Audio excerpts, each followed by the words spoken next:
Hi friends, welcome to online technical civil. चलिए आज हम लोग शुरू करने जा रहे हैं न्यू सब्जेक्ट आपका आरसीसी। ठीक है, आरसीसी में हम लोग क्या क्या पढ़ेंगे वो सब देखते हैं यहाँ पे। उसके बाद आपका जो ये आरसीसी है इसको हम लोग बोलते हैं डिज़ाइन ऑफ स्ट्रक्चर। भी आपके सब्जेक्ट में सिलेबस में लिखा हुआ होगा डिज़ाइन ऑफ स्ट्रक्चर। तो हम लोग यहाँ पे जो स्टडी करेंगे डिज़ाइन ऑफ स्ट्रक्चर का, ये आपका यूनिट 1 का आपका लेक्चर नंबर 1 होगा। ठीक है, तो आइए देखते हैं कि आरसीसी में पढ़ना क्या क्या है, कैसे पढ़ेंगे, क्या चीज़ करना है, कौन से कोड को फॉलो करना है, किस तरह से पढ़ना है। ठीक है, तो आरसीसी जैसा कि आप लोग जानते होंगे, आप पढ़े होंगे 3rd सेमेस्टर में कि ये कंक्रीट टेक्नोलॉजी पढ़े होंगे। तो कंक्रीट में वहाँ पे सिर्फ हम लोग जिक्र किए थे क्या चीज़ का, प्लेन सीमेंट कंक्रीट की बात किए थे। यानी वहाँ पे जो मेरा कंक्रीट था वो कंक्रीट जो था सिर्फ प्लेन सीमेंट कंक्रीट था, यानी उसमें स्टील नहीं डाले थे। ठीक है, वैसा स्ट्रक्चर, वैसा कंक्रीट जिस कंक्रीट में क्या करें, कोई रिइंफोर्समेंट के तौर पे कुछ डाल दें उसमें, खास करके अगर स्टील डाल दें तो उस टाइप के कंक्रीट को क्या बोलते हैं, रिइंफोर्स्ड सीमेंट कंक्रीट। अब यहाँ पे मकसद क्या रहता है, अब क्वेश्चन आपका रहता है कि सर हम लोग का मकसद क्या है, क्यों उसमें रिइंफोर्समेंट क्यों डालते हैं, आपका मकसद क्या है रिइंफोर्समेंट डालने का।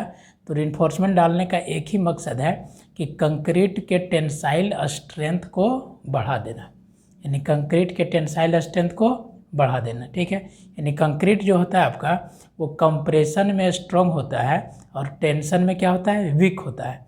तो टेंसाइल स्ट्रेंथ को बढ़ाने के लिए कंक्रीट स्ट्रक्चर में हम लोग क्या करते हैं, तो रिइंफोर्समेंट डाल देते हैं। ठीक है, रिइंफोर्समेंट के तौर पे क्या यूज करते हैं, तो स्टील यूज करते हैं। ठीक है, अब स्टील ही यूज क्यों करते हैं, तो ये पिछले क्लास में भी, इंट्रोडक्शन क्लास में आपको बताया होगा कि स्टील इसलिए यूज करते हैं कि जितना कंक्रीट का आपका अल्फा होता है उतना ही वैल्यू स्टील का होता है, इसीलिए हम लोग स्टील यूज करते हैं। यहाँ तक तो ये क्लियर है, एक इंट्रोडक्शन का क्लासेस है उसको आप देख लीजिएगा। उसके बाद फिर हम लोग यहाँ पे आ रहे हैं, ये यूनिट 1 का लेक्चर नंबर 1 है आपका। इस यूनिट में हम लोग को क्या पढ़ना है, तो एज पर सिलेबस, आपके सिलेबस के अनुसार इसमें दिया हुआ है कि वर्किंग स्ट्रेस मेथड क्या होता है। ठीक है, आपके सिलेबस के अनुसार देखा जाए तो आपके सिलेबस के अनुसार है 1st चैप्टर में कि वर्किंग स्ट्रेस मेथड क्या होता है और प्री स्ट्रेस कंक्रीट और उसका एडवांटेज और डिसएडवांटेज और लॉसेस। ठीक है, पूरा थ्योरेटिकल चीज़ है यूनिट 1 में। तो यहाँ पे आपको यूनिट 1 में दिया हुआ है जो सब सिलेबस के अनुसार कि वर्किंग स्ट्रेस मेथड क्या होता है उसको डिस्क्राइब कीजिए, उसका एजम्पशंस वगैरह लिखिए। लेकिन हम अगर डायरेक्ट आपको हम वर्किंग स्ट्रेस मेथड पे आ जाएंगे तो चीज़ें समझ में आपको अभी नहीं आएगी। तो पहले हम लोग धीरे धीरे शुरू करते हैं कि आखिर वर्किंग स्ट्रेस क्यों, ये वर्किंग स्ट्रेस होता क्यों है, कहाँ से आया है, कैसे आया है। ठीक है, तो वो सब चीज़ को हम आगे फिर इसके बाद तुरंत कंटिन्यू हम लोग करेंगे सिलेबस पे। तो अब आइए यहाँ पे, जैसे आपके यहाँ देखिए लिखा हुआ है कि रिइंफोर्स्ड सीमेंट कंक्रीट। तो रिइंफोर्स्ड सीमेंट कंक्रीट सबको पता है कि आरसीसी क्या है, तो मिक्सचर है सीमेंट का। देखिए अगर किसी को डिफिनेशन लिखना है तो हम बोलते हैं तो आप उसमें भी लिखते जाइए, क्योंकि हर एक चीज़ बोर्ड पे लिखना संभव नहीं है। ठीक है, तो आरसीसी क्या है, तो RCC is the mixture of cement, fine aggregate, coarse aggregate, reinforcement and water, और सम टाइम उसमें क्या करते हैं, एडमिक्सचर भी मिलाते हैं। यानी हम लोग बोल सकते हैं कि जो कंक्रीट है, उस कंक्रीट जो तैयार किया हुआ है उस कंक्रीट में अगर स्टील डाल दिए तो वो स्ट्रक्चर आपका क्या कहलाएगा, रिइंफोर्समेंट स्ट्रक्चर कहलाएगा। ठीक है, यानी रिइंफोर्स्ड सीमेंट कंक्रीट, यानी आपका जो प्लेन सीमेंट कंक्रीट है यानी पीसीसी, उस प्लेन सीमेंट कंक्रीट में अगर रिइंफोर्समेंट डाल दिया जाए तो उस टाइप के स्ट्रक्चर को हम लोग बोलते हैं रिइंफोर्स्ड सीमेंट कंक्रीट। ये आप लोग बहुत पहले से पढ़े आ रहे हैं और सबको ये चीज़ पता है, बेसिक चीज़। तो देखिए यहाँ हम लिखे हैं आरसीसी यानी रिइंफोर्स्ड सीमेंट कंक्रीट। यही सब्जेक्ट का आपका नाम क्या है, डॉस है, डिजाइन ऑफ स्ट्रक्चर भी है। ठीक है, अब देखिए डिजाइन ऑफ स्ट्रक्चर भी है। तो स्ट्रक्चर के बारे में बहुत पहले भी हम लोग डिस्कस किए थे कि आपका जो स्ट्रक्चर है, तो ये स्ट्रक्चर क्या होता है, तो ये कॉम्बिनेशन ऑफ स्ट्रक्चरल मेंबर, यानी बहुत सारे स्ट्रक्चरल मेंबर को आपस में जोड़ देते हैं तो जो एक फ्रेम तैयार होता है उसी को हम लोग क्या बोलते हैं, स्ट्रक्चर बोलते हैं। जैसे यहाँ पे आपको देख रहे होंगे कि इस तरह का अगर एक बिल्डिंग की ही बात करें तो ये एक बिल्डिंग स्ट्रक्चर है। तो ये बिल्डिंग स्ट्रक्चर कैसे तैयार हुआ, तो बहुत सारे स्ट्रक्चरल मेंबर को आपस में क्या किए हैं, कनेक्ट कर दिए हैं। ये सब जो है ये दिख रहा होगा, ये दिख रहा होगा, ये दिख रहा होगा, ये सारा क्या है, एक एक अपना मेंबर है। वो कौन सा मेंबर है, तो स्ट्रक्चरल मेंबर है। तो सारे स्ट्रक्चरल मेंबर को आपस में कनेक्ट कर देते हैं, तो जाकर जो तैयार होता है उसको क्या बोलते हैं हम लोग, स्ट्रक्चर बोलते हैं। ये सब तो बताने की ज़रूरत नहीं है, स्ट्रक्चरल मेंबर क्या होता है नहीं होता है, ये सब पहले भी बता चुके हैं। आपको बता दें कि वैसा मेंबर जो लोड को ट्रांसफ़र करे, जिसका डिजाइन किया जाए, उसको हम लोग बोलते हैं स्ट्रक्चरल मेंबर। अब बाकी सारा जिसका लोड ट्रांसफ़र नहीं कर रहा है, जो सिर्फ कर रहा है क्या चीज़, यानी पार्टीशन का काम कर रहा है, उसको हम लोग क्या बोलते हैं, डिजाइन नहीं करते हैं, वो होता है नॉन स्ट्रक्चरल मेंबर। क्लियर। तो अब देखिए, अगर कंक्रीट का हम लोग स्ट्रक्चर बनाएंगे, जस्ट आप इमेजिन कीजिए कि आपको एक कंक्रीट का स्ट्रक्चर बनाना है, एज ए आपको बिल्डिंग बनाना है, एक अपना घर बनाना है। तो आपको एक अपना घर बनाना है, वो भी आरसीसी का घर बनाना है। तो क्या करते हैं, कॉलम देते हैं, बीम देते हैं, छत ढालते हैं, तो सबको क्या करते हैं, आपस में कनेक्ट करते जाते हैं आपस में। तो बीम आपका एक स्ट्रक्चर मेंबर हो गया, कॉलम आपका एक स्ट्रक्चर मेंबर हो गया, छत आपका एक स्ट्रक्चर मेंबर हो गया। ये सारा मेंबर आपस में जाके मिला, तब जाकर के आपका बिल्डिंग का तैयार हुआ। तो वो एक टोटल क्या कहलाया, स्ट्रक्चर कहलाया। तो बिल्डिंग आपका एक स्ट्रक्चर है, और कॉलम, बीम, छत, ये सब क्या आपका स्ट्रक्चरल मेंबर है। क्लियर। तो ये हम लोग को क्या पढ़ना है यहाँ पे, डिजाइन ऑफ स्ट्रक्चर। तो डिजाइन ऑफ स्ट्रक्चर में पहला देखिए, पहला वर्ड लिखे हैं आरसीसी। तो आरसीसी सब लोग जानते हैं, आरसीसी क्या होता है, तो reinforced cement concrete. Reinforced cement concrete क्या होता है, कह रहा है when the plain cement concrete is reinforced with steel is known as reinforced cement concrete. अगर प्लेन सीमेंट कंक्रीट जो आपका है, इस तरह का अगर प्लेन सीमेंट कंक्रीट है, इस प्लेन सीमेंट कंक्रीट में क्या किए हैं, स्टील को डाल दिए हैं, रिइंफोर्समेंट को डाल दिए हैं, तो ये स्ट्रक्चर क्या कहलाएगा, रिइंफोर्स्ड सीमेंट कंक्रीट। ये अभी प्लेन सीमेंट कंक्रीट है, पीसीसी है, अगर इसमें हम लोग इस तरह से स्टील डाल दिए तो यही स्ट्रक्चर अब क्या कहलाएगा, आरसीसी कहलाएगा। सिंपल सी बात है। अब रिइंफोर्समेंट क्यों डालते हैं, तो ये सब सबको पता है कि टेंसाइल स्ट्रेंथ को बढ़ाने के लिए, क्योंकि कंक्रीट क्या होता है, कंप्रेशन में मजबूत होता है लेकिन टेंसाइल में स्ट्रॉन्ग होता है। तो उसके टेंसाइल स्ट्रेंथ को बढ़ाने के लिए हम लोग क्या करते हैं, रिइंफोर्समेंट डाल देते हैं। क्योंकि एक स्ट्रक्चर है तो उस स्ट्रक्चर पर टेंसाइल लोड भी आ सकता है, कंप्रेशन लोड भी आ सकता है, और बेंडिंग भी हो सकता है, शियर भी हो सकता है, टोर्सन भी हो सकता है। तो वो सारे लोड को रेसिस्ट करने के लिए क्या करते हैं हम लोग, कंप्रेशन में तो स्ट्रॉन्ग हो जाता है कंक्रीट कंप्रेसिव लोड को ले लेगा, लेकिन टेंसाइल टाइप का लोड आएगा तो उस केस में आपको क्या करना पड़ेगा, स्टील की ज़रूरत पड़ेगी टेंसाइल स्ट्रेस को, टेंसाइल लोड को लेने के लिए। इसीलिए हम लोग कंक्रीट में क्या करते हैं, स्टील जब डाल दिए तो वो स्ट्रक्चर आपका आरसीसी कहलाता है। इतना तो सब लोग को आता है। अब देखिए, एक एग्जांपल से आपको हम समझाना चाह रहे हैं कि प्लेन कंक्रीट की बात करें और रिइंफोर्स्ड सीमेंट कंक्रीट की बात करें, तो ये दोनों में बेसिक डिफरेंस क्या है, पॉइंट वाइज हम लिखें, इसको समझने की कोशिश कीजिएगा। आप लोग भी इसको लिखते जाइए, और जो पॉइंट आपको लगे कि मेरे आपके पॉइंट से आपके ही मतलब ये जो सर बोल रहे हैं हो सकता है वो चीज़ आपको अगर नहीं आ रहा है तो उसको आप साइड में नोट डाउन करते जाइए, जो चीज़ हम बोलते जा रहे हैं। ठीक है, क्योंकि बाद में इस तरह हम शॉर्ट में लिखे हैं, बाद में हो सकता है पढ़िएगा समझ में नहीं आएगा चीज़ें। हम आपको ब्रीफली समझाने की कोशिश कर रहे हैं कि प्लेन कंक्रीट और रिइंफोर्स्ड कंक्रीट में एक कंपैरिजन कर रहे हैं कि आखिर क्या होता है। तो प्लेन सीमेंट कंक्रीट आपको सबको पता है कि प्लेन सीमेंट कंक्रीट में क्या होता है, सीमेंट होता है, फाइन एग्रीगेट होता है, कोर्स एग्रीगेट होता है, वाटर होता है, और ये पूरा मजबूत होता है। किस में मजबूत होता है, तो ये कंप्रेशन में मजबूत होता है। ये किस में, तो कंप्रेशन में मजबूत होता है। ठीक है, एकदम समझते जाइए बेसिक से। ये क्या होता है, कंप्रेशन में मजबूत होता है। ठीक है, कंप्रेशन में स्ट्रॉन्ग होता है। और सबको पता होगा कि ये सीमेंट है, सबका अपना अपना फंक्शन होता है। ठीक है, तो सीमेंट का क्या फंक्शन है बाबू, तो सीमेंट का फंक्शन है बाइंडिंग करना, बाइंडिंग मतलब बांध के रखना। फाइन एग्रीगेट किसको बोलते हैं, बालू को बोलते हैं। तो बालू का क्या फंक्शन है, वो फिलर मटेरियल की तरह यूज होता है। कोर्स एग्रीगेट किसको बोलते हैं, गिट्टी को बोलते हैं। गिट्टी का यूजेज क्या है, तो कंप्रेसिव स्ट्रेंथ के लिए यूज करते हैं। लिखते जाइए अगर नहीं समझ में आ रहा है चीज़ तो। सीमेंट का यूज कहाँ पे करते हैं, सीमेंट किस लिए डालते हैं, तो बाइंडिंग के नेचर के लिए, यानी बाइंडिंग का रोल करता है। फाइन एग्रीगेट किस चीज़ का रोल करता है, फाइन एग्रीगेट किसको बोलते हैं, तो बालू को बोलते हैं। ठीक है, सैंड को बोलते हैं। सैंड किस चीज़ का काम करता है, तो फिलर मटेरियल की तरह काम करता है, जहाँ खाली जगह है वो खाली जगह को फिल कर देता है। कोर्स एग्रीगेट की बात कर रहे हैं तो कोर्स एग्रीगेट किसको बोलते हैं, गिट्टी को बोलते हैं।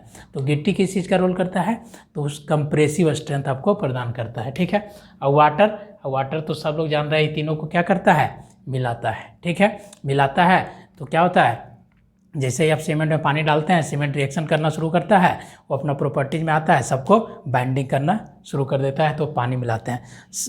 ज़रूरत पड़ने पे कभी कभी क्या करते हैं, एडमिक्सचर में मिलाते हैं। ठीक है, तो ये तो हो गया प्लेन सीमेंट कंक्रीट। ये सीमेंट होता है, फाइन एग्रीगेट होता है, कोर्स एग्रीगेट होता है, वाटर होता है।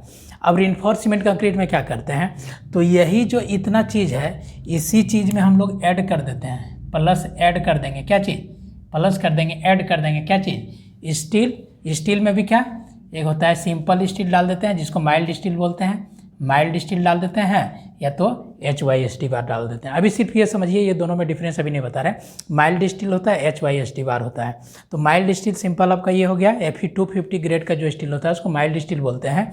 और HYSD बार क्या हो गया, हाई यील्ड स्ट्रेंथ डिफॉर्म्ड बार। वो आगे हम लोग पढ़ेंगे स्टील में, इसी के बाद जब शुरू करेंगे तो आगे आएगा। तो अभी सिर्फ ये समझिए कि ये जो था cement, fine aggregate, coarse aggregate, water, इसमें जैसे ही ऐड कर दिए क्या चीज़, स्टील और HYSD बार, तो ये क्या तैयार हो गया, रिइंफोर्स्ड सीमेंट कंक्रीट तैयार हो गया। एक तो वो हो गया। दूसरा नेचर देखिए, आपका जो प्लेन सीमेंट कंक्रीट होता है ये गुड होता है किसमें, कंप्रेशन में। गुड होता है किसमें, गुड स्ट्रेंथ इन कंप्रेशन में। और जैसे ही हम लोग इसमें स्टील डाल दिए, जैसे ही स्टील डाल दिए तो रिइंफोर्स्ड सीमेंट कंक्रीट में अब क्या होता है, स्टील आपका गुड होता है किसमें, टेंशन में। अब आप ही बताइए, ये दोनों मिला प्लेन सीमेंट कंक्रीट और ये क्या चीज़, स्टील मिला, ये मिला, तो ये जा करके क्या हुआ, रिइंफोर्स्ड सीमेंट कंक्रीट बनाया। तो जैसे रिइंफोर्स्ड सीमेंट कंक्रीट बना, अब ये RCC है। अब देखिए RCC का गुण क्या होते जा रहा है, देखिए हम यहाँ साइड में लिखते जा रहे हैं। ये RCC के बारे में अब देखिए क्या हो रहा है RCC में नेचर में। सबसे पहला तो क्या किया हम लोग, प्लेन सीमेंट कंक्रीट था उसमें स्टील डाल दिए। स्टील डालने के बाद आपका जो ये तो पहला जो कंक्रीट था वो कंप्रेशन में स्ट्रॉन्ग था, ठीक है, कंप्रेशन में मजबूत था, कंप्रेशन में मजबूत हो गया, ठीक है, कंप्रेशन में स्ट्रॉन्ग था। अब देखिए प्लस, पहले टेंशन में ये क्या था, वीक था। जैसे ही हम लोग स्टील डाले तो स्टील क्या होता है, वेरी गुड इन टेंशन। तो वेरी गुड इन टेंशन यानी क्या हो गया, टेंशन में भी स्ट्रॉन्ग हो गया। तो कंप्रेशन भी झेल लेगा, टेंशन भी झेल लेगा, तो इससे अच्छा कोई स्ट्रक्चर नहीं हो सकता है, ठीक है। तीसरा कह रहा है कि आपका जो कंक्रीट होता है उस कंक्रीट का टेंसाइल स्ट्रेंथ, ऐसा नहीं कि कंक्रीट के पास टेंसाइल स्ट्रेंथ नहीं होता है, कंक्रीट के पास अपना खुद का टेंसाइल स्ट्रेंथ होता है लेकिन बहुत कम होता है, ठीक है। उसको दाबिएगा तो जल्दी नहीं टूटेगा, लेकिन खींचिएगा तो क्या होगा, कंक्रीट आपका जल्दी टूट जाएगा, ठीक है। तो कितना पे टूट जाएगा, तो 10 से 15% होता है टेंसाइल स्ट्रेंथ। टेंसाइल स्ट्रेंथ 10 से 15%, इसका मतलब ये समझिए कि अगर एक कंक्रीट का स्ट्रक्चर बना है, सिर्फ कंक्रीट का, प्लेन सीमेंट कंक्रीट का है, तो इस पे अगर हम लोग लोड डाले हैं, कंप्रेसिव लोड, सपोज दैट आपका 100 किलो न्यूटन लोड ये बियर कर रहा है, कौन सा, कंप्रेसिव लोड को, तो ये टेंसाइल लोड कितना बियर कर पाएगा, 10 से 15% के बीच रहेगा, लगभग 10% के बराबर रहेगा। यानी 10% मतलब क्या, 10 किलो न्यूटन, यानी 10 से 15, मैक्सिमम कहाँ तक, 15 किलो न्यूटन। तो 15 किलो न्यूटन के बाद जैसे ही लोड लगाइएगा, टेंसाइल लोड, कंप्रेसिव लगाइएगा तब तो कोई दिक्कत नहीं, और जैसे इसको इस तरह से खींचिएगा, कितना, 15 तक ही खींचिएगा तो फेल हो जाएगा, लेकिन दबाइएगा तो कितना तक जा सकता है आपका, ये 100 किलो न्यूटन तक जा सकता है, ठीक है। क्लियर हो गया। तो ये क्या होता है, ये ऑब्जेक्टिव पॉइंट ऑफ व्यू से इसलिए लिखवा दिए कि टेंसाइल स्ट्रेंथ ऑफ कंक्रीट। अगर आपसे कोई पूछ दे कि जो कंक्रीट स्ट्रक्चर है उसमें हम लोग स्टील डालते हैं, ठीक है, टेंसाइल स्ट्रेंथ बढ़ाने के लिए, तो क्या कंक्रीट के पास अपना खुद का टेंसाइल स्ट्रेंथ नहीं होता है, तो कंक्रीट के पास खुद का टेंसाइल स्ट्रेंथ होता है, बट बहुत कम होता है, नहीं के बराबर होता है, बहुत कम होता है। कितना होता है, तो 10 से 15% ऑफ किसका, कंप्रेसिव स्ट्रेंथ का, यानी जितना मजबूत वो कंप्रेसिव स्ट्रेंथ में होता है उसका 10 से 15% मजबूत ही टेंसाइल में होता है। क्लियर। तो इसीलिए टेंसाइल स्ट्रेंथ को बढ़ाने के लिए हम लोग क्या करते हैं, स्टील को डालते हैं। क्लियर। अब आइए, ये जो कंक्रीट आपका फेल करता है, ये फेलुअर किस में होता है, ब्रिटल फेलुअर होता है। कंक्रीट में कैसा फेलुअर होता है, ब्रिटल फेलुअर होता है। और आपका जो स्टील होता है, स्टील जब भी फेल करता है तो फेल करने से पहले क्या देता है, आपको वार्निंग देता है, चेतावनी देता है।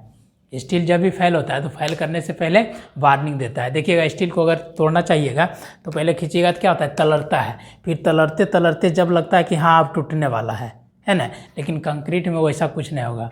ब्रिटल फेलुअर यानी सडन फेलुअर होगा, एकाएक फेल कर जाएगा कंक्रीट। लेकिन आपका जो स्टील है वो स्टील क्या करता है, पहले वार्निंग देता है कि हम फेल करने वाले हैं, तो आप वहाँ से इजीली क्या कर सकते हैं, उस स्ट्रक्चर को छोड़ के बाहर निकल सकते हैं। तो क्या होता है, स्टील आपका क्या करता है, सिग्निफिकेंस वार्निंग देता है बिफोर फेल्यूर, जबकि कंक्रीट आपका कोई वार्निंग नहीं देता है फेल्यूर होने से पहले। इसमें कैसा फेल्यूर होता है, ब्रिटल फेल्यूर, सडन फेल्यूर होता है। क्लियर। तो ये कंपैरिजन से आपको क्या पता चला कि अगर प्लेन सीमेंट कंक्रीट स्ट्रक्चर हम यूज करते तो क्या क्या होता। तो पहला तो ये होता है, उसका एडवांटेज क्या था प्लेन सीमेंट कंक्रीट का, पहला तो कंप्रेशन में स्ट्रॉन्ग था, एक चीज़ ये सीखे। दूसरा आपका क्या सीखे कि इसका जो था टेंसाइल स्ट्रेंथ बहुत कम था। तीसरा क्या चीज़ सीखे, उसका टेंसाइल स्ट्रेंथ लगभग 10 से 15% के बराबर था, किसका, कंप्रेसिव स्ट्रेंथ का। चौथा क्या चीज़ सीखे कि आपका जो प्लेन सीमेंट कंक्रीट था वो प्लेन सीमेंट कंक्रीट में कैसा फेल्यूर हो रहा था, ब्रिटल फेल्यूर होगा, सडन फेल्यूर होगा। क्लियर। अब ये सब ड्रॉबैक को अगर हम लोग ये जो ड्रॉबैक है प्लेन सीमेंट कंक्रीट को, इसको दूर करने के लिए हम लोग उसमें क्या डाल दिए, स्टील डाल दिए, तो वही स्ट्रक्चर क्या कहलाया, रिइंफोर्स्ड सीमेंट कंक्रीट। अब रिइंफोर्स्ड सीमेंट कंक्रीट में पढ़िए, तो रिइंफोर्स्ड सीमेंट कंक्रीट क्या होगा, कंपैरिजन कीजिए। तो रिइंफोर्स्ड सीमेंट कंक्रीट कंप्रेशन में भी strong, reinforced cement concrete tension में भी स्ट्रॉन्ग। उसके बाद आपका देखिए रिइंफोर्स्ड सीमेंट कंक्रीट दोनों में, कंप्रेशन में भी स्ट्रॉन्ग, टेंशन में भी स्ट्रॉन्ग। अगर रिइंफोर्स्ड सीमेंट कंक्रीट मेरा फेल कर रहा है तो फेल करने से पहले क्या देगा, वार्निंग दे देगा, है ना। रिइंफोर्स्ड सीमेंट कंक्रीट अगर फेल कर रहा है तो फेल करने से क्या दे देगा, पहले वार्निंग दे देगा, यानी चेतावनी दे देगा, तनाव से स्ट्रक्चर से बाहर निकल सकते हैं। ये तो बेसिक चीज़ बताया, और आगे हम लोग जब डिजाइन करेंगे तो एक एक करके पूरा डिटेल पढ़ेंगे। तो अभी हम लोग क्या सीखे, अभी ये सीखे कि प्लेन कंक्रीट और रिइंफोर्स्ड कंक्रीट में एक छोटा सा कंपेरिजन किए, तो इतना 2-3 पॉइंट्स मेरा बाहर निकल गया है। ठीक है। अब बात कीजिएगा कि सर भाई आरसीसी क्यों, आरसीसी हम लोग क्यों पढ़ रहे हैं, इसका मकसद क्या है पढ़ना। जैसे आपको हम बोले कि डिज़ाइन ऑफ स्ट्रक्चर यानी किसी स्ट्रक्चर का डिज़ाइन करना है, तो कोई भी स्ट्रक्चर का अगर डिज़ाइन कर रहे हैं तो आरसीसी पढ़ने का ऑब्जेक्टिव आपका क्या होता है, सिंपल समझिए डिज़ाइन। तो डिज़ाइन करने का मकसद क्या होता है, तो डिज़ाइन करने की मकसद की अगर बात करें तो डिज़ाइन करना मतलब होता है क्या चीज़, कि डिज़ाइन करने का मकसद यही होता है कि जैसे आपने कोई स्ट्रक्चर तैयार कर रहा हो, सपोज दैट आप इस स्ट्रक्चर को तैयार कर रहे हो, ठीक है, बस इसको बेसिकली समझने की कोशिश कीजिए, व्हाई, क्यों, कैसे, यही चीज़। एक स्ट्रक्चर का आप ये बना रहे हैं, ठीक है, तो सिंपल सी बात है, इस स्ट्रक्चर पे बहुत सारा क्या होगा, लोड आएगा, है ना। ये स्ट्रक्चर कहाँ पे टिका हुआ रहेगा, तो नीचे ज़मीन पे टिका हुआ रहेगा, इतना तो सबको पता है, हवा में तो रहेगा नहीं, ज़मीन पे रहेगा। तो ज़मीन पे रहेगा तो नीचे कहाँ रहेगा, सॉइल पे रहेगा, सिंपल सी बात है, मिट्टी पे रहेगा। तो सॉइल पे रहेगा तो आपको तो पहले क्या करना पड़ेगा, मिट्टी को चेक करना पड़ेगा। मिट्टी को क्या करना पड़ेगा, मिट्टी को चेक करना पड़ेगा कि मिट्टी मेरा जो लोड है वो लोड लेने लायक है कि नहीं, जिस पे लोड आ रहा है। तो अब लोड की बात करेंगे तो इस पर बहुत सारे लोड्स आएंगे, ये स्ट्रक्चर है, ये स्ट्रक्चर पे बहुत सारा क्या आएगा, लोड आएगा। अब वो लोड के अनुसार उस लोड को क्या करता है, जितना भी ये मेंबर है आपका, ये सारा जो मेंबर दिख रहा है, ये सारा मेंबर, इसके ऊपर जो भी लोड आता है, सारा लोड को क्या करता है, ट्रांसफ़र करके किस में पहुंचा देता है, सॉइल में पहुंचा देता है। तो ट्रांसफ़र करके सॉइल में पहुंचा दे रहा है, यानी लोड को क्या करता है, ये समझिए, लोड को ट्रांसफ़र करके किस में पहुँचा देता है बाबू, सॉइल में पहुँचाता है। तो ट्रांसफ़र कर रहा है, इसका मतलब क्या है, अगर ये मेंबर, ये सब जितना भी मेंबर है, ये सारा मेंबर अगर इसमें ट्रांसफ़र करने की कैपेसिटी नहीं रहेगी तो क्या लोड को ट्रांसफ़र कर पाएगा, सिंपल सी बात है, लोड को ट्रांसफ़र कर पाएगा, नहीं कर पाएगा। तो हर एक मेंबर का कितना कैपेसिटी है लोड ट्रांसफ़र करने का, वो चीज़ हम लोग किस में सीखते हैं, डिज़ाइन में सीखते हैं। ठीक है, कि ये जो मेंबर है लोड के अनुसार, एज पर लोड, हम लोग डिज़ाइन में क्या सीखते हैं कि एज पर लोड यानी लोड के अनुसार उसका डायमेंशंस क्या होना चाहिए। डायमेंशन मतलब उसकी साइज क्या होना चाहिए, डायमेंशन क्या होनी चाहिए। देखिए एकदम शुद्ध हिंदी, शुद्ध देहाती, एज पर लोड डायमेंशंस क्या होनी चाहिए। यानी अगर स्ट्रक्चर आप बना रहे हो तो इस स्ट्रक्चर पे जो भी लोडेड आ रही है, उस लोड के कारण इस जो स्ट्रक्चरल मेंबर है, उस स्ट्रक्चरल मेंबर का डायमेंशन क्या होना चाहिए, साइज क्या होना चाहिए, यही चीज़ पता करते हैं किसमें, हम लोग डिज़ाइन में। तो आप सोचिए, जब डिज़ाइन आपको करना है तो आपको डिज़ाइन करने से पहले क्या चीज़ का नॉलेज होना चाहिए कि जो स्ट्रक्चर है मेरा, उस स्ट्रक्चर पे लोड जो आ रहा है, उस लोड को कैसे कैलकुलेट करें, कितना लोड आ सकता है, तो आप यहाँ से बोलिएगा सर लोड कैलकुलेट सिखाइए, तो वो भी आगे सीखेंगे। तो कितना टाइप्स का लोड आ सकता है, तो टाइप्स ऑफ लोड भी आगे पढ़ेंगे। तो जो भी लोडेड आ गया, लोड का कैलकुलेशन आया, सारे लोड को एडअप करके अब इस स्ट्रक्चरल मेंबर पे देंगे। अब मेंबर उस सारे लोड को क्या करेगा, ट्रांसफ़र करेगा। तो अब देखिए जो मेंबर है उस मेंबर का स्ट्रेंथ किस पे डिपेंड करेगा। अब सिंपल सी बात है, अब देखिए इस पे भी डिपेंड करता है। तो अब देखते होंगे सिंपल, एक जस्ट एनालाइज कीजिए कि अगर आपने किसी एक घर का डिज़ाइन कर रहे हो, ठीक है, सपोज दैट आप किसी एक घर का डिज़ाइन कर रहे हो और आप किसी घर को देखते होंगे, तो घर को जब देखते होंगे तो आप वहाँ पे एनालिसिस करते होंगे कि किसी घर में आपका बीम का साइज़ बहुत ज़्यादा है, किसी घर में कॉलम का साइज़ बहुत ज़्यादा है। तो ये सब भी डिपेंड करता है। अगर ये डिस्टेंस वगैरह भी ज़्यादा रहेगा, दो कॉलम के बीच ज़्यादा डिस्टेंस दिया तो बीम का साइज़ भी ज़्यादा लेना पड़ता है, डेप्थ ब्रेथ। तो ये सब पढ़ते हैं, क्योंकि इस पे लोड क्या होगा, ज़्यादा आएगा। इस स्पैन पे लोड ज़्यादा आएगा, तो उस स्पैन का लोड अगर ज़्यादा आ रहा है तो उसके अनुसार भी कॉलम के साइज़ को क्या करते हैं, घटाते बढ़ाते हैं। तो यहाँ से सिंपली कहने का मतलब मेरा यही है कि अगर आप डिज़ाइन कर रहे हो तो डिज़ाइन करने का मकसद यही रहता है मेरा कि एज पर लोड, यानी लोड के अनुसार हमको क्या पता करना है, तो डायमेंशंस को पता करना है। ठीक है, तो ये क्या है, डिज़ाइन का क्या मकसद है, डिज़ाइन का मकसद क्या है कि एज पर लोड, लोड के अनुसार आपको डायमेंशंस का पता करना है। तो इसी तरह एक एक स्ट्रक्चरल मेंबर जो भी है, हर एक स्ट्रक्चरल मेंबर का हम लोग डिज़ाइन करेंगे, उसका एनालिसिस करेंगे कि लोड आने के बाद वो स्ट्रक्चर क्या रहा है, डायमेंशंस क्या रहा है, वो डायमेंशंस क्या होना चाहिए, नहीं होना चाहिए, क्या ब्रेथ, क्या डेप्थ, क्या थिकनेस, वो सारा क्राइटेरिया को फॉलो करते हुए देखना है। अब ये जो है क्राइटेरिया कि आपका जो डायमेंशंस क्या होना चाहिए, ठीक है।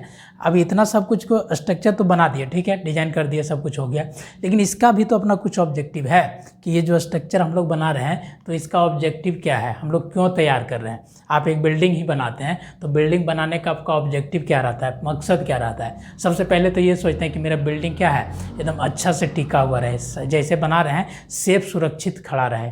तो पहला यही मकसद रहता है। दूसरा मकसद रहता है कि आपका जो भी हो अदर इन्वायरमेंट कंडीशन से आपको बचाता है, जैसे धूप, गर्मी, बारिश, ये सब से आपको बचाता है, मेन ये सब मकसद रहता है। लेकिन स्ट्रक्चर पॉइंट ऑफ व्यू से देखा जाए, लोड पॉइंट ऑफ व्यू से देखा जाए, तो पहला स्ट्रक्चर आपका पहला मोटिव क्या रहता है कि जो भी आप डिज़ाइन कर रहे हैं तो डिज़ाइन का आपका ऑब्जेक्टिव क्या होता है, यानी उसका ऑब्जेक्टिव। ये सब देखिए बहुत इंपॉर्टेंट चीज़ है कि आप डिज़ाइन कर रहे हो तो डिज़ाइन का आपका मेन ऑब्जेक्टिव क्या होना चाहिए, ठीक है।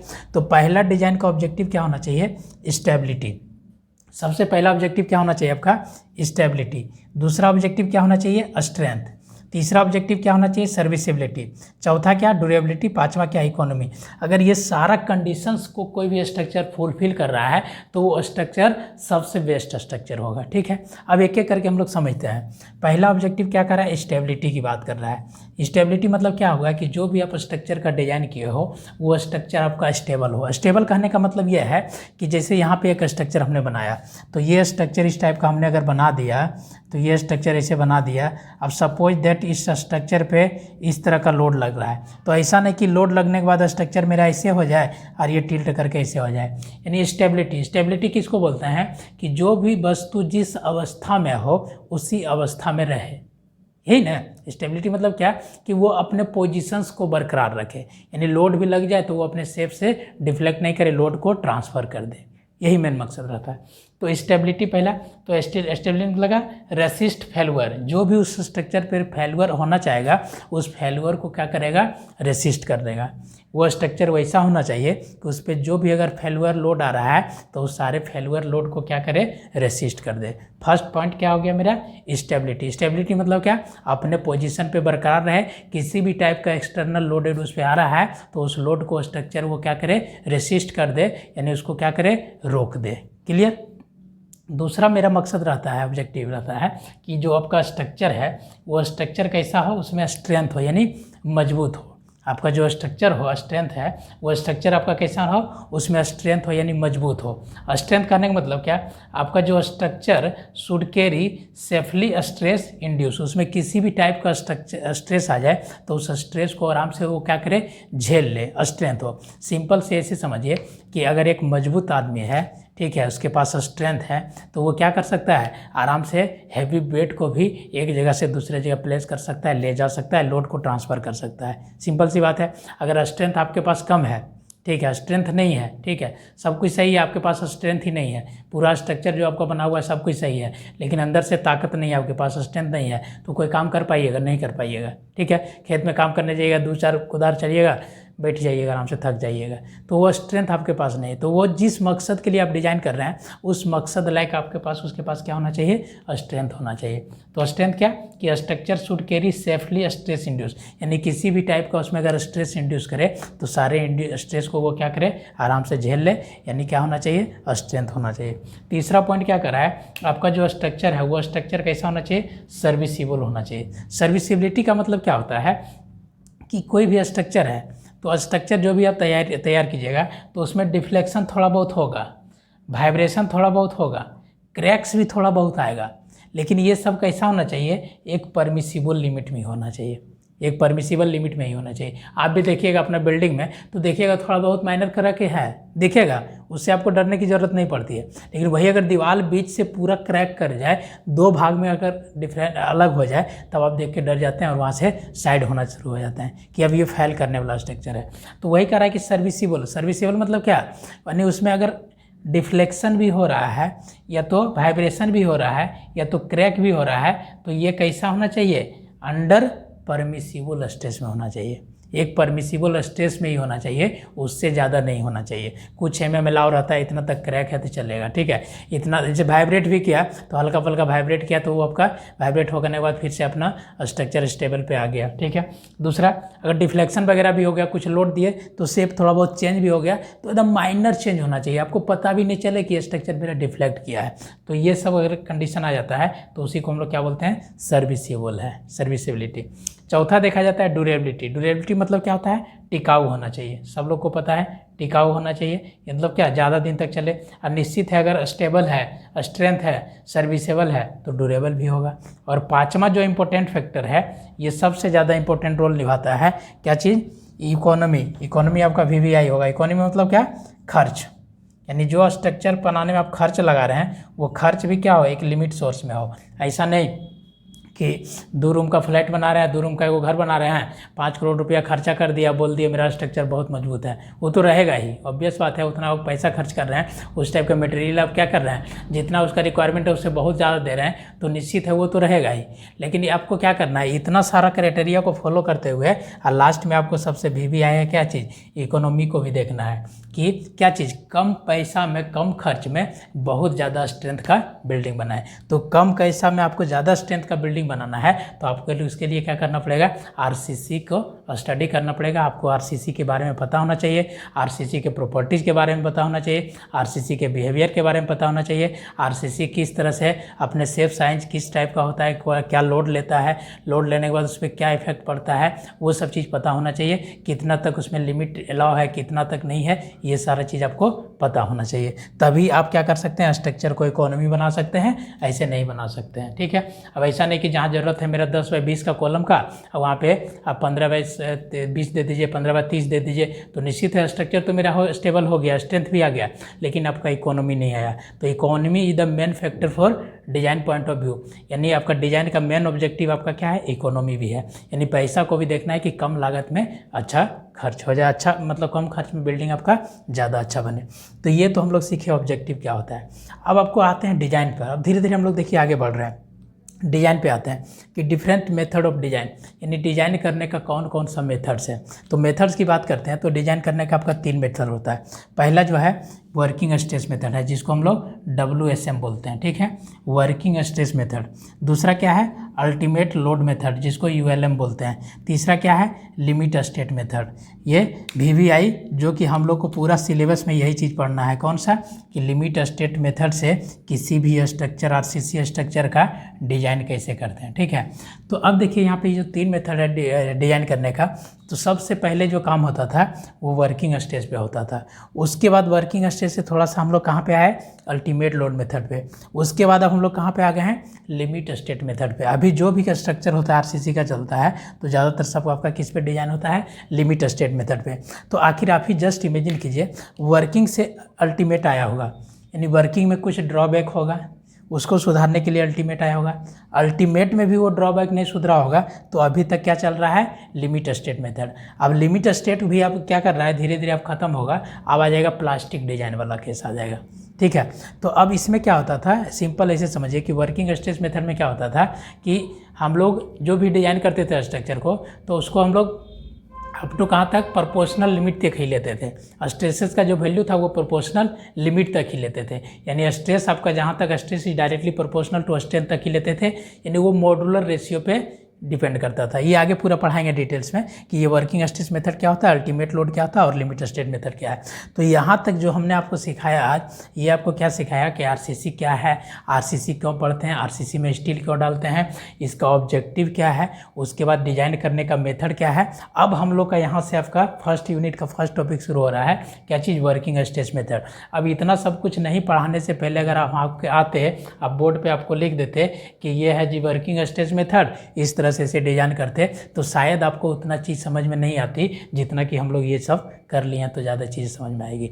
इसको करने के बाद अब आपको ये तो पता चल गया क्यों कि आरसीसी का डिजाइन करते हैं, क्यों, क्या ऑब्जेक्टिव क्या है मेरा। अब उसके बाद मेथड क्या है, तो मेथड में बात करेंगे हम लोग वर्किंग स्ट्रेस मेथड का, तो इसका थ्योरेटिकल चीज़ देख लेंगे। इस पर हमको डिजाइन नहीं करना है क्योंकि इस पर एग्जाम में क्वेश्चंस आएंगे नहीं, और ये आपका बंद हो गया है, ये अब चलता भी नहीं है, वर्किंग भी नहीं चलता है, अल्टीमेट भी नहीं चलता है। अभी जो भी चलता है क्या चीज़, लिमिट स्टेट मेथड डिजाइन चलता है। तो हम लोग को क्या करेंगे, तो फर्स्ट जो चैप्टर है आपका वर्किंग स्ट्रेस मेथड, तो वर्किंग स्ट्रेस को कवर करेंगे कि वर्किंग स्ट्रेस मेथड क्या होता है, किस तरह से वर्क करता है। उसके बाद में अल्टीमेट को थोड़ा सा देखेंगे, इसका एडवांटेज डिसएडवांटेज देखेंगे। उसके बाद आपका चलेगा मेन जो कोर्स है आपका लिमिट स्टेट मेथड, इसी पे पूरा डिजाइन करेंगे, इसका एनालिसिस करेंगे और एक एक मेंबर का डिजाइन करते जाएंगे। तो इतना सब कुछ पढ़ने से पहले आपको क्या करना है, एक IS कोड क्या करना है, नेट से डाउनलोड करके उसका हार्ड कॉपी प्रिंट करके रखिए। इस कोड का नाम क्या है, IS 456 2000। कोड का नाम क्या है, IS 456 2000। इस कोड का नाम देखिए, ये कोड है आपका, इस तरह से ये कोड होगा। ये IS है, ये है IS 456 2000। यहाँ पे लिखा हुआ है प्लेन एंड रिइंफोर्स्ड कंक्रीट। ये किसके लिए है, प्लेन एंड रिइंफोर्स्ड कंक्रीट। इस कोड को क्या करना है, सब लोग को नेट से डाउनलोड करना है। कोशिश कीजिए इसका हार्ड कॉपी प्रिंट करवा के साथ में रखिए, क्योंकि जब हम शुरू करेंगे डिजाइन करवाने के लिए लिमिट स्टेट मेथड का, तो हो सकता है 1-2 क्लास बाद आपको इस कोड बुक की ज़रूरत पड़ेगी। इसमें हम आपको लिख देंगे कि कौन सा पेज नंबर कहाँ पे क्या लिखे हैं, तो यहाँ से भी आप देख लीजिएगा और कोड का पेज भी रेफ़र कीजिएगा, तो वहाँ से आपको एक सहूलियत मिल जाएगा। कोड पढ़ने के लिए सीख भी जाइएगा, क्योंकि आपका कोड एग्जाम में अलाउ रहेगा। आज मैक्सिमम ऑब्जेक्टिव क्वेश्चन आपका IS कोड से ही आता है, तो कोड को देखने के लिए भी सीख जाइएगा, समझ जाइएगा कि कोड को कैसे देखना है, किस तरह से और कहाँ से। ऐसा नहीं कि इसमें रेगुलर पढ़ते जाना है एक एक पेज, वैसा नहीं आएगा। कभी हम बोलेंगे पेज नंबर 60 पलटिए, कभी बोलेंगे 50 पलटिए, कभी 40 पलटिए, तो ये अलग अलग जगह लिखा हुआ है। तो इस तरह से हम लोग कोड देखने के लिए भी यहाँ क्या होगा, सीख जाएंगे। तो आगे हम लोग शुरू करेंगे वर्किंग स्ट्रेस मेथड, ठीक है। तो आई होप आपको ये सारी चीज़ समझ में आई होगी, बेसिक कॉन्सेप्ट क्लियर हुआ होगा। अब हम लोग शुरू करेंगे कहाँ से, वर्किंग स्ट्रेस मेथड से। तो आज की क्लास यहीं पे छोड़ते हैं, मिलेंगे फिर हम लोग नेक्स्ट क्लास में। Thank you, bye bye.